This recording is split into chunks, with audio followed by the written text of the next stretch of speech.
Commercial tax కేసులో సోమేష్ సహా 5గురిపై case ఇతర రాష్ట్రాలతో ముడిపడి ఉండడంతో విచారణ సిఐడికి అప్పగింత.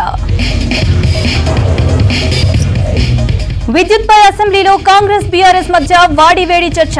కేసీఆర్ సర్కార్ కోర్టు దోచుకుందని సీఎం మంత్రుల విమర్శలు. రవీంద్ర భారతిలో సినారే జయంతి వేడుకలు హాజరైన సీఎం. విశ్వంబర జాతీయ సాహిత్య పురస్కార ప్రధానోత్సవం. గ్రేటర్ డెవలప్మెంట్ పై ప్రభుత్వం ఫోకస్. మహిళల భద్రత, గ్రీనరీ పెంపుపై ప్రత్యేక చర్యలు.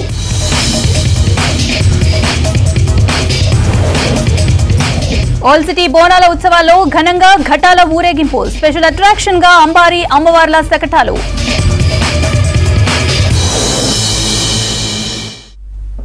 రవీంద్ర భారతిలో జ్ఞానపీఠ పురస్కార గ్రహీత పద్మభూషణ్ డాక్టర్ సి నారాయణ రెడ్డి విశ్వంబర జాతీయ సాహిత్య పురస్కార ప్రధానోత్సవం కార్యక్రమం జరుగుతోంది. కార్యక్రమానికి ముఖ్య అతిథులుగా సీఎం రేవంత్ రెడ్డి హాజరై మాట్లాడుతున్నారు. లైవ్ చూద్దాం.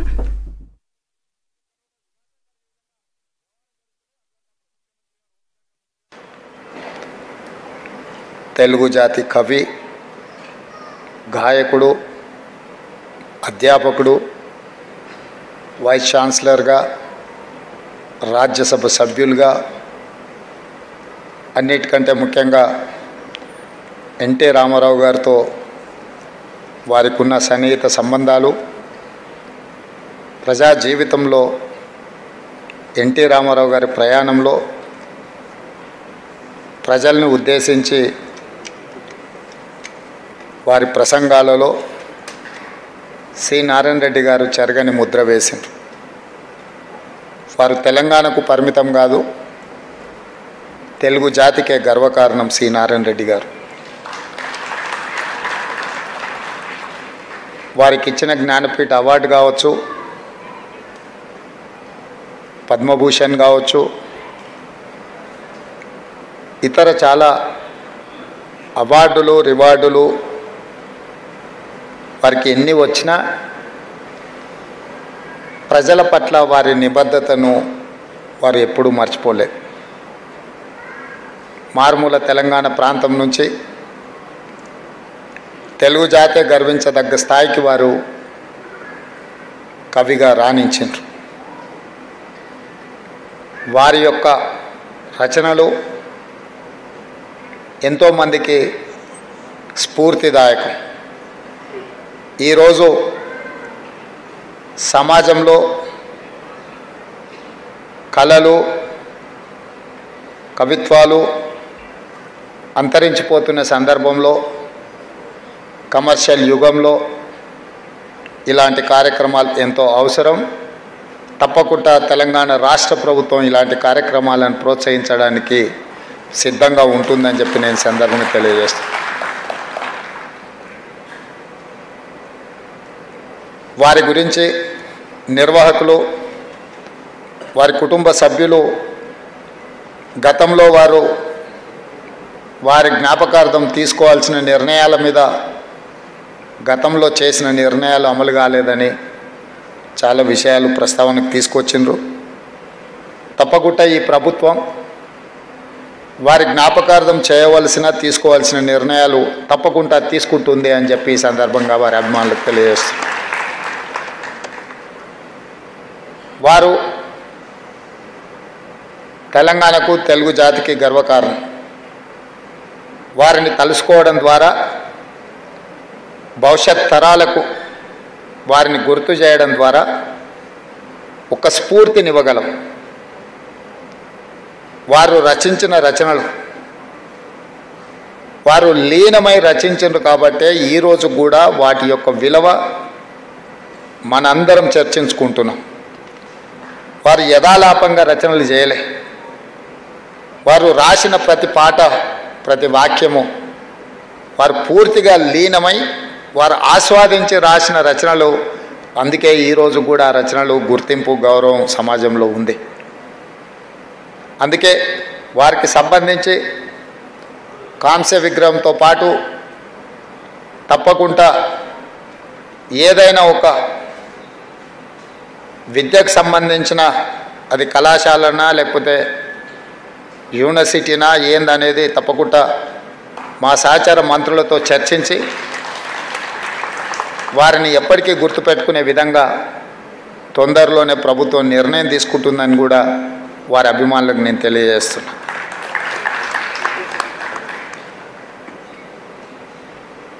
వారి గురించి, వారి రచనల గురించి, వారు చేసిన అంటే వివిధ సందర్భాలలో వారి ప్రసంగాలను కూడా సంక్షిప్తం చేసి ఏదైనా ఒక కావ్య రూపంలో, ఏదైనా గ్రంథ రూపంలో తేవాలనుకుంటే రాష్ట్ర ప్రభుత్వం తప్పకుండా రాష్ట్ర ప్రభుత్వం వైపు నుంచి సంపూర్ణమైన సహకారం ఇస్తామని చెప్పి సందర్భంగా తెలియజేస్తున్నాం. అదేవిధంగా పెద్దలు మురళీమోహన్ గారు ఒక విజ్ఞప్తి చేశారు.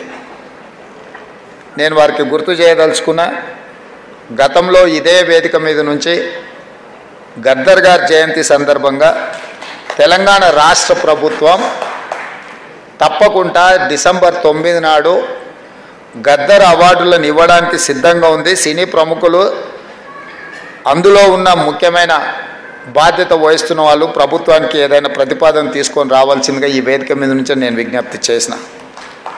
కానీ మరి ఏ కారణం చేతనో సినీ రంగ ప్రముఖులు ఎవరు కూడా ప్రభుత్వాన్ని సంప్రదించలేదు. మరి తెలంగాణ రాష్ట్ర ప్రభుత్వం ఒక అడుగు ముందుకేసి మీరు విజ్ఞప్తి చేయకంటే ముందే నేను ప్రకటన చేసిన, నంది అవార్డులు అంత గొప్పగా తప్పకుండా తెలంగాణ రాష్ట్ర ప్రభుత్వం కార్యక్రమాలను చేపడుతుంది. తెలంగాణ జాతి మేలిరత్నం గద్దర్ పేరు మీద గద్దర్ అవార్డులు ఇస్తాము. అది డిసెంబర్ 9 తారీఖు మా తెలంగాణ ప్రజలకు అత్యంత కీలకమైన, ముఖ్యమైన ఆ రోజున ఆ కార్యక్రమాన్ని తీసుకుంటామన్నాము. కానీ సినీ ప్రముఖుల నుంచి స్పందన లేదు. ఇప్పటికైనా సినిమా రంగానికి సంబంధించిన ప్రముఖులు ముందుకు వచ్చి ఈ ప్రతిపాదనను, ఈ కార్యాచరణను ముందుకు తీసుకెళ్తే తెలంగాణ రాష్ట్ర ప్రభుత్వానికి ఇంకో రెండో ఆలోచన లేదు. కమర్షియల్ ట్యాక్స్ స్కామ్ లో దర్యాప్తు వేగవంతం చేసేందుకు పోలీసు ఉన్నతాధికారులు భేటీ అయ్యారు. ఈ కేసును సిఐడికి బదిలీ చేసింది ప్రభుత్వం. ఇతర రాష్ట్రాలతో కూడిన ఈ కేసు ముడిపడి ఉన్నందున సిఐడికి బదిలీ చేస్తూ ఉత్తర్వులు జారీ చేసింది. సైబర్ ఫోరెన్సిక్ డిపార్ట్మెంట్తోనూ విచారణ చేయించాలని నిర్ణయించారు. కమర్షియల్ ట్యాక్స్ స్కామ్ లో మాజీ సీఎస్ సోమేష్ కుమార్ తో పాటు మరో 4గురిపై ఇప్పటికే సిసిఎస్ పోలీసులు కేసు నమోదు చేశారు. జీఎస్టీ పన్ను చెల్లింపులో మోసం జరిగిందని పోలీసులకు commercial tax joint commissioner Ravi Kanuri complaint చేశారు. దీంతో సిసిఎస్ పోలీసులు విచారణ ముమ్మరం చేశారు. Big leap technology and solutions private limited దాఖలు చేసిన ఐటీ రిటర్న్స్ పై కమర్షియల్ ట్యాక్స్ డిపార్ట్మెంట్ ఆడిట్ నిర్వహించింది. ఐటీ రిటర్న్స్ లో భాగంగా వ్యత్యాసాలు రావడంతో ఈ కేసు వెలుగులోకి వచ్చింది. పన్నులు చెల్లింపు చేయకుండానే ఇన్పుట్ ట్యాక్స్ క్రెడిట్ పాస్ చేసిందని, దీని ఫలితాలు రాష్ట్ర ఖజానాకు రావాల్సిన ఆదాయానికి భారీగా నష్టం వాటిల్లిందని కానూరి రవి ఫిర్యాదులో పేర్కొన్నారు. ఒక్క తెలంగాణ బెవరేజెస్ కార్పొరేషన్ పన్ను ఎగవేత ద్వారానే కమర్షియల్ ట్యాక్స్ డిపార్ట్మెంట్కు 1000 కోట్ల రూపాయల నష్టం జరిగినట్లు అంచనా వేసింది. మరో 11 ప్రైవేట్ సంస్థలు సుమారు 400 కోట్ల రూపాయలు పన్ను ఎగవేసినట్లు ప్రైమరీ రిపోర్టులో బయటపడినట్లు కంప్లైంట్లో పేర్కొన్నారు. దీంతో నిందితులపై 406, 409, 120B సెక్షన్ల కింద కేసులు నమోదు చేశారు పోలీసులు. మ్యాన్ పవర్ ను సప్లై చేసే big leap and technology and solutions private limited సంస్థ పన్ను చెల్లించకుండానే 25 కోట్ల ట్యాక్స్ క్రెడిట్ తీసుకుని మోసానికి పాల్పడడంతో ఈ వ్యవహారం వెలుగులోకి వచ్చింది. వాణిజ్య పన్నుల శాఖకు టెక్నాలజీ అందించే సర్వీస్ ప్రొవైడర్ గా ఐఐటి హైదరాబాద్ వ్యవహరించింది. తెలంగాణలో పన్ను చెల్లింపుదారులు నమోదు చేసే ఐటీ రిటర్న్స్ లో అక్రమాలకు పాల్పడితే ఈ సర్వీస్ ప్రొవైడర్ రూపొందించిన స్క్రూటినీ మాడ్యూల్ గుర్తించాల్సి ఉంటుంది. కానీ బిగ్ లీప్ అక్రమాలకు పాల్పడినప్పటికీ ఈ మాడ్యూల్ కనిపెట్టలేదన్నారు అధికారులు. బిగ్ లిప్ అక్రమాలను సర్వీస్ ప్రొవైడర్ గుర్తించలేకపోవడంతో కమర్షియల్ ట్యాక్స్ డిపార్ట్మెంట్ కు ఓ అధికారిని నియమించి విచారణ మొదలుపెట్టింది. గతేడాది డిసెంబర్ 26న ఐఐటి హైదరాబాద్ లో ఎంక్వైరీ జరిపింది. అప్పటి రెవెన్యూ స్పెషల్ చీఫ్ సెక్రటరీతో పాటు కాశీ విశ్వేశ్వరరావు, శివరాం ప్రసాద్ల ఆదేశాలతోనే అక్రమాలను గుర్తించకుండా మార్పులు చేసిన కారణంగా ఇన్నేళ్లు ఇన్కమ్ ట్యాక్స్ జీఎస్టీలో అక్రమాలు బయటపడలేదు. ఐఐటి హైదరాబాద్ ప్రాంగణంలోని ప్లియాంటో టెక్నాలజీ సంస్థకు కమర్షియల్ ట్యాక్స్ డిపార్ట్మెంట్ వివరణ కోరింది. అయితే సోమేష్ కుమార్ ఆదేశాలతోనే తాము సాఫ్ట్వేర్లో మార్పులు చేసినట్లు కాశీ విశ్వేశ్వరరావు, శివరాం ప్రసాద్ వివరణ ఇచ్చారు. ఈ క్రమంలో వాణిజ్య శాఖకు ఐఐటి హైదరాబాద్ కు మధ్య జరిగిన ఒప్పందం ఏంటి? సమాచారం రాబట్టేందుకు జనవరి 25న స్టేట్ ఆడిట్ డిపార్ట్మెంట్ డైరెక్టర్ కు కమర్షియల్ ట్యాక్స్ లేఖ రాసింది. అయితే డేటా అంతా ఐఐటి హైదరాబాద్ కంట్రోల్లో ఉందని, అవసరమైనప్పుడు మార్పులు చేసేందుకు వీలుందని స్టేట్ ఆడిట్ డిపార్ట్మెంట్ రిప్లై ఇచ్చింది. పోలీసుల విచారణలో project investigator assistant professor Shobhan Babu special initiatives అనే వాట్సాప్ గ్రూప్ ద్వారా సూచనలు తీసుకున్నారని తేలింది. అందులో సోమేష్ కుమార్, విశ్వేశ్వరరావు, శివరాం ప్రసాద్లు ఉన్నారని గుర్తించారు పోలీసులు. ఈ వాట్సాప్ గ్రూప్ లో జారీ చేసిన ఆదేశాల ఆధారంగా సాఫ్ట్వేర్ లో చేసిన మార్పులను వివరించాలని విశ్వేశ్వరరావు, శివరాం ప్రసాద్లకు కమర్షియల్ ట్యాక్స్ శాఖ అత్యవసర మెమో జారీ చేసింది. కమర్షియల్ ట్యాక్స్ స్కామ్ లో మరి కొంతమందికి నోటీసులు ఇవ్వనున్నారు పోలీసులు. ఆధారాలను తారుమారు చేసేందుకు వీలు లేకుండా నిందితుల ఫోన్లను స్వాధీనం చేసుకున్నారు పోలీసులు. హైదరాబాద్ సెక్రటేరియట్ దగ్గర నిర్మించిన అమరుల స్మృతివనం 125 అడుగుల అంబేద్కర్ విగ్రహాన్ని చూసేందుకు అనుమతించాలని కోరుతున్నారు విజిటర్స్. పనులు పూర్తయినా ఎందుకు అనుమతించడం లేదని ప్రశ్నిస్తున్నారు. ఎంతో దూరం నుంచి వచ్చి తమను అమరుల స్మృతివనం, అంబేద్కర్ విగ్రహాల దగ్గరికి అనుమతించాలని కోరుతున్నారు పబ్లిక్. ఇదే అంశంపై ట్యాంక్ బండ్ నుంచి మరింత సమాచారం నరేష్ అందిస్తారు. హైదరాబాద్ నడిబొడ్డున సెక్రటరేట్కు ఆపోజిట్లో ఉన్నటువంటి అమరవీరుల స్తూపము నిర్మించారు. దాని పక్కనే ఇంకోటి అంబేద్కర్కు సంబంధించినటువంటి భారీ విగ్రహాన్ని అయితే గతంలో ఉన్నటువంటి సర్కార్ చేసింది. అయితే అత్యంత ప్రామాణికంగా జనాలకు ఉపయోగపడాలి, అంబేద్కర్కు సంబంధించినటువంటి చరిత్ర కానివ్వండి, లేదంటే అమరవీరులకు సంబంధించినటువంటి తెలంగాణ కోసం పోరాటం చేసినటువంటి వాళ్ళందరికీ సంబంధించినటువంటి వాళ్ళ యొక్క గుర్తింపు కోసం ఇక్కడ అమరుల స్తూపం అనేటటువంటిది సెక్రటరేట్కి ఎదురుగా అయితే నిర్మించడం జరిగింది. దాదాపు అది 3 ఫ్లోర్లలో దాదాపు 179 కోట్లు ఖర్చు పెట్టి ఈ యొక్క స్తూపాన్ని అయితే నిర్మించడం జరిగింది. దాదాపు ఇందులో 3 ఫ్లోర్లలో దీని నిర్మాణం కొనసాగించారు. అయితే ఈ నిర్మాణం పూర్తయినప్పటికీ కూడా ఎవరిని అలో చేయకపోవడంతో ఎవరైతే పర్యాటకులు ఇక్కడికి వచ్చే వాళ్ళు ఉంటారో వాళ్ళందరూ కూడా అసంతృప్తి వ్యక్తం చేస్తున్నటువంటి సిచ్యువేషన్ ఉంది. అయితే చాలా దూర ప్రాంతాల నుంచి వీటన్నిటిని చూడడానికి, హైదరాబాద్లో ఉన్నటువంటి ప్రముఖంగా ఉన్నటువంటి కట్టడాలను చూడడానికి వచ్చినటువంటి పర్యాటకులు ఎవరైతే ఉన్నారో వాళ్ళందరూ కూడా ఇవి ఓపెన్ చేస్తే బాగుంటుంది, ఈ స్మృతివనం ఏదైతే ఉందో 3 ఫ్లోర్లలో దీన్ని నిర్మాణం చేశారు, అందులో వచ్చేసరికి ఆ మధ్యలో సెమినార్ హాల్ కూడా ఉంటుంది, దాంతోపాటు ఏదైతే ఈ జ్యోతి ఏదైతే ఉంటుందో అమరులకు గుర్తింపుగా కట్టినటువంటి జ్యోతి నిరంతరం అది వెలుగుతా ఉండే విధంగా అయితే ఏర్పాట్లు చేశారు. అక్కడ వెళ్ళడానికి కూడా అవకాశం ఉంటుంది. అయితే పర్యాటకులను ఎవరిని అనుమతించకపోవడంతో వాళ్ళందరూ కూడా ఇది ఓపెన్ చేస్తే బాగుంటుంది, ఇది అత్యంత మన తెలంగాణకు సంబంధించినటువంటి అమరులకు ఒక గుర్తింపుగా కట్టారు. దాంతోపాటు అదేవిధంగా అంబేద్కర్ స్టాచ్యూకు సంబంధించి కూడా చూసుకుంటే 125 అడుగులతోటి దాదాపు 147 కోట్ల వ్యాయంతో అయితే నిర్మించడం జరిగింది. నిర్మాణాలు పూర్తయిపోయి ఈ శాఖల మధ్య కోఆర్డినేషన్ లేకపోవడంతో ఇదంతా కూడా ఈ లోపలికి అనుమతించకపోవడంతో అక్కడ కొన్ని ప్రాంతాల్లో ఈ అంబేద్కర్ స్టాచ్యూకు సంబంధించింది ఏదైతే ఉందో దాదాపు కింద 50 ఫీట్లలో నిర్మించిన పీఠం ఏదైతే ఉందో అంబేద్కర్ చరిత్రకు సంబంధించినటువంటి లైబ్రరీ అనేటటువంటిది నిర్మించారు. అయితే వచ్చే పర్యాటకులందరూ కూడా అంబేద్కర్కు సంబంధించినటువంటి చరిత్ర కానీ అతడు చేసినటువంటి భారత రాజ్యాంగం రచన విషయంలో ఆయన చేసినటువంటి కృషికి సంబంధించినటువంటి అంశాలన్నింటినీ కూడా అందులో పొందుపరచడం జరిగింది. అయితే ఆ నిర్వహణ అనేటటువంటిది సరిగ్గా లేకపోవడంతో ఆ పీఠానికి సంబంధించి ఈ పీఠం దగ్గర నిర్మించింది ఏదైతే ఉందో అదంతా సరిగా ఉండట్లేదు, చెత్తా చెదారంతో నిండిపోయినాయి అనేటటువంటి ఆరోపణలు కూడా వస్తూ ఉన్నాయి. అయితే దీనికి సంబంధించి ఈ చాలామంది పర్యాటకులు వస్తున్నారు, ఒకసారి వాళ్ళతో మాట్లాడించే ప్రయత్నం చేద్దాం. మీరు ఎక్కడి నుంచి వచ్చారు? సూర్యాపేట జిల్లా నుంచి వచ్చినామండి. ఇక్కడ చూడటానికి వచ్చినాం. సచివాలయం అంతా బాగుంది. కొద్దిగా లోనికి పోనిస్తే మంచిగా చూస్తే తూపం దగ్గరికి పోయి చూస్తే చాలా మంచిగా అనిపిస్తుందేమో అని మేము కోరుకుంటున్నాం. చెప్పండి అన్న, ఇది వాస్తవానికి చాలా రోజుల నుంచి కూడా ఇది లోపలికి వెళ్ళడానికి అనుమతి లేదు. మీరు ఎక్కడి నుంచి వచ్చారు చూడడానికి? ఇది మేము భద్రాద్రి కొత్తగూడెం గుండాల చెమలగూడెం గ్రామం మాది. ఇప్పుడు గవర్నమెంట్ ఎంతో ఖర్చు పెట్టి దీన్ని కట్టించింది. దాలా ఇప్పుడు అంబేద్కర్ చరిత్ర ఉంది కదా, లోనకి అనుమతిస్తే వాళ్ళ చరిత్ర కూడా తెలుసుకోవడానికి ఉంటుంది, ఇక్కడ వచ్చిన చూసేటోళ్ళకి కూడా ఉపయోగపడుతుంది అనే ఉద్దేశంతో వస్తే ఇక్కడికి వస్తే మొత్తం గేట్లు వేసి ఉన్నాయి. ఇది గవర్నమెంట్ చొరవ తీసుకొని దాన్ని ఓపెన్ చేసి వచ్చేటోళ్ళకి అట్లా అనుమతి కల్పిస్తే బాగుంటుంది అనేది ఆలోచన.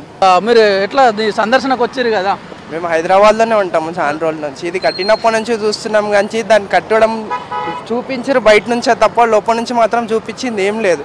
లోపల లైబ్రరీ ఉందని చెప్తారు. ఆయన పుట్టినప్పటి నుంచి ఆయన పెరిగినప్పటిదాకా మొత్తం చరిత్రతో పాటు ఫొటోస్ గిటోస్ అన్నీ ఉన్నాయని చెప్తారు కానీ దాన్ని చూడనిస్తే బాగుంటుంది. ఇప్పుడు స్కూల్ పిల్లలు ఉన్నారు, వేరే వాళ్ళు ఉన్నారు. ఇప్పుడు ఆయన గురించి ఒక ఇంత పెద్ద విగ్రహం కట్టించినప్పుడు వాళ్ళు కూడా విజిట్ చేస్తే పిల్లలు చూస్తారు, ఆయన గురించి తెలుసుకుంటారు. ఇప్పుడు బుక్లలో చూసేదానికంటే ఇక్కడికి వచ్చి ఇంత పెద్ద స్టాచ్యూ చూసి లోపల దాని గురించి తెలుసుకొని లైబ్రరీ పుస్తకాలు ఏమున్నాయి దాని గురించి ఎక్స్ప్లెనేషన్ ఇచ్చి ఒక గైడ్లైన్ పెట్టి లోపల ఈయన ఇప్పటి నుంచి ఇట్లా ఉన్నది, ఈ ఫొటోస్ ఈయన గురించి ఇట్లున్నది ప్రతి ఒక్కటి తెలిస్తే వాళ్ళకు యూస్ఫుల్ ఉంటుంది. ఇప్పుడు ఎక్కడెక్కడి నుంచో చూడడానికి వస్తారు. వచ్చేది ఎందుకు? చూడడానికి, లోపల ఏముందో తెలుసుకోవడానికి కదా. అంత దూరం నుంచి వచ్చినాక గేట్లు వేసేసి మూసేసి పెట్టేస్తే దానికి ఏం లాభం? ఇంత పెద్ద కట్టడం కట్టించి ఏం లాభం లేదు కదా దాని గురించి. అన్న చెప్పండి, ఎక్కడి నుంచి వచ్చారు మీరు ప్లేస్ చూడడానికి? మేము కరీంనగర్ నుంచి వచ్చాం, మా ఫ్రెండ్ ఢిల్లీ నుంచి వచ్చాడు. ఇక్కడ ఇది ఉంది అని చెప్పి చూపెట్టడానికి వచ్చి ఇక్కడ అంబేద్కర్ గారి లోపల లైబ్రరీ ఉంది. ఆయన ఏమేమి చేశాడు, ఏమేమి సాధించారు అనేది చదవడానికి అంతా ఉండి కూడా ఇక్కడ ఎటువంటి లోపలికి పోదామంటే గేట్లకు లాకులు. స్వాతంత్ర సమరయోగి, మన కాన్స్టిట్యూషన్ రాసిన, మన దేశాన్ని రూపుదిద్దిన కార్యకర్త ఆయన గురించి చదువుకోనికి లైబ్రరీ పెట్టి ఇప్పుడు దీన్ని ఎందుకు మూసేసినట్టు? అయితే పర్యాటకులు కూడా ఇది ఏవైతే ఉన్నాయో చారిత్రాత్మకంగా ప్రముఖమైనటువంటి కట్టడాలు కట్టిన ఏవైతే ఉన్నాయో వాటి అన్నిటికీ అనుమతిస్తే మేము కూడా ఈ చరిత్ర తెలుసుకునే అవకాశం ఉంటుందని అభిప్రాయాన్ని వాళ్ళని వ్యక్తం చేస్తూ ఉన్నారు. వీటన్నిటిని కూడా ఓపెన్ చేసి అనుమతించాలని పర్యాటకులు కోరుతూ ఉన్నారు. కెమెరామ్యాన్ సైదులతో Naresh, V6 news, Hyderabad. Hyderabad youngster table tennis player Akula Sreeja Paris Olympics లో రాణిస్తోంది. నిన్న జరిగిన విమెన్స్ సింగిల్ లో Sweden key player Christina Kallberg పై గెలిచిన శ్రీజ కాసేపట్లో చైనా ప్లేయర్ జైన్ జెంగ్ తో తలపడబోతోంది.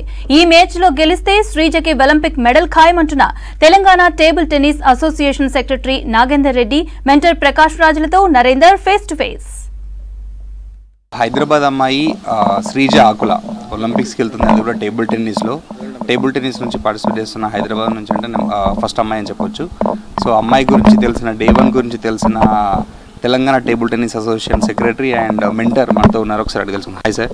సార్, శ్రీజ ఆకుల ఒలింపిక్స్ వరకు వెళ్ళింది. సో ఆ జర్నీ గురించి కొంచెం చెప్పండి. చాలా టఫ్ టైంలో కూడా మంచి రిజల్ట్స్ తీసుకొచ్చింది. ఒలింపిక్స్లో మెడల్ ఛాన్సెస్ ఎలా ఉన్నాయి?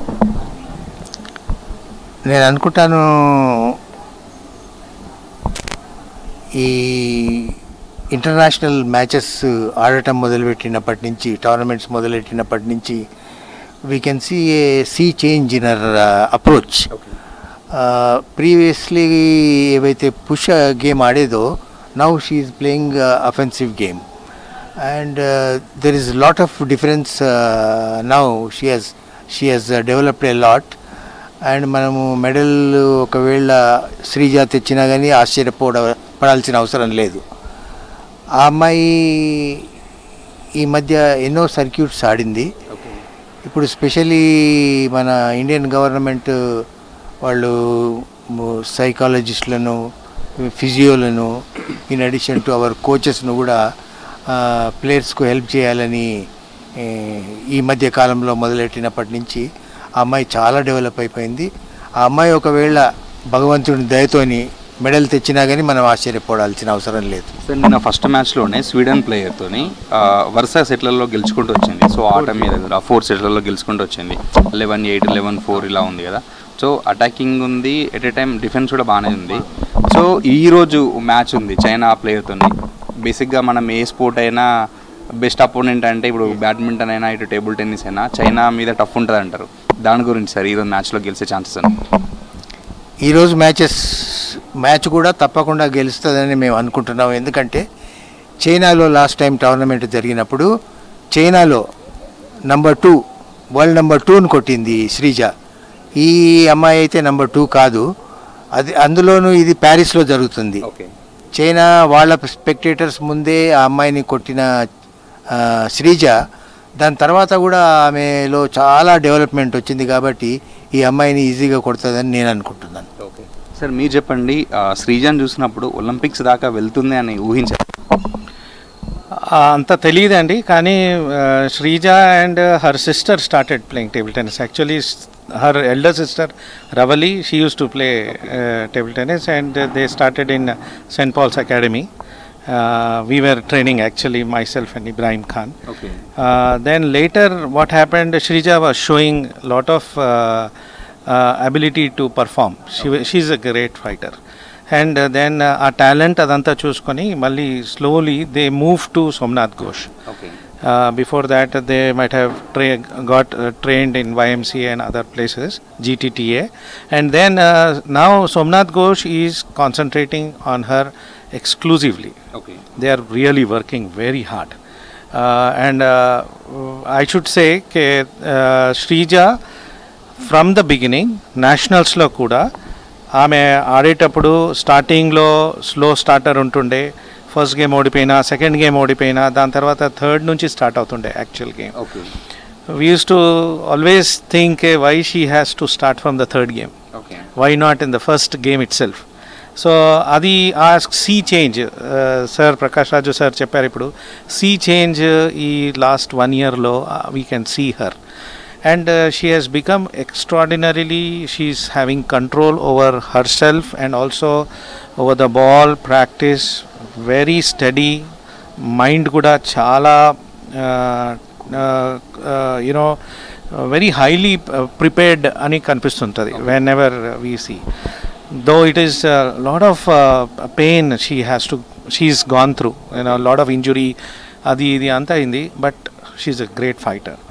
And since last 6 months she has been playing international also, she started proving herself. శ్రీజాకి మెయిన్గా టఫ్ ఎవరితో ఉండే ఛాన్సెస్ ఉంది, ఎవరి మీద గెలిస్తే శ్రీజాకి మెడల్ కన్ఫర్మ్ అని చెప్పొచ్చు? ఈ మ్యాచ్ గెలిస్తే కన్ఫర్మ్. సార్ మీరు చెప్పండి, ఎవరి మీద గెలిస్తే కన్ఫర్మ్ అని? ఈ శ్రీజ ఇప్పుడున్న పరిస్థితులలో she is capable of beating anybody. Okay. Anybody. మనం నెక్స్ట్ రౌండ్, ఈ రౌండ్ తర్వాత నెక్స్ట్ రౌండ్ ఎవరు వస్తారో అనేది మనకు తెలియదు కదా. We do not know the entire schedule and entire fixture. Okay. కాబట్టి I'm very confident she will make a very big show. So బేసిక్గా ఇండియన్ అథ్లెట్స్కి టేబుల్ టెన్నిస్లో ఏ కంట్రీ నుంచి వెళ్ళి అదర్ టోర్నమెంట్స్లో కావచ్చు, ఏ కంట్రీ నుంచి వెళ్ళి ఎక్కువ టఫ్ వచ్చే ఛాన్సెస్ ఉంది? అంటే ఒలింపిక్స్ కాకుండా ఇంతకుముందుకున్న దాంట్లో కూడా మన కంట్రీకి ఎక్కువ ఏ కంట్రీ నుంచి వెళ్ళి? China, Singapore, Korea. సో ఈరోజు గెలిస్తే కన్ఫర్మ్ అని మనం అనుకుంటున్నాం. ఈరోజు గెలుస్తుందని తప్పకుండా అనుకుంటున్నాము, మెడల్ కూడా వస్తుందని కూడా తప్పకుండా మేము అనుకుంటున్నాం. Okay sir, thank you. So ఈరోజు జరిగే మ్యాచ్లో ఎలాగైనా శ్రీజ గెలవాలని కోరుతున్నారు. ఇంతకుముందు జరిగిన మ్యాచ్లలో కూడా శ్రీజాకి ఇటు వరల్డ్ ఛాంపియన్స్ మీద కూడా గెలిచిన అనుభవం ఉంది. సో అనుభవంతో ఒలింపిక్స్లో మెడల్ తీసుకొస్తుందనే ధీమా వ్యక్తం చేస్తున్నారు. కెమెరామెన్ పురుషోత్తంతో నరేందర్, V6 న్యూస్, హైదరాబాద్.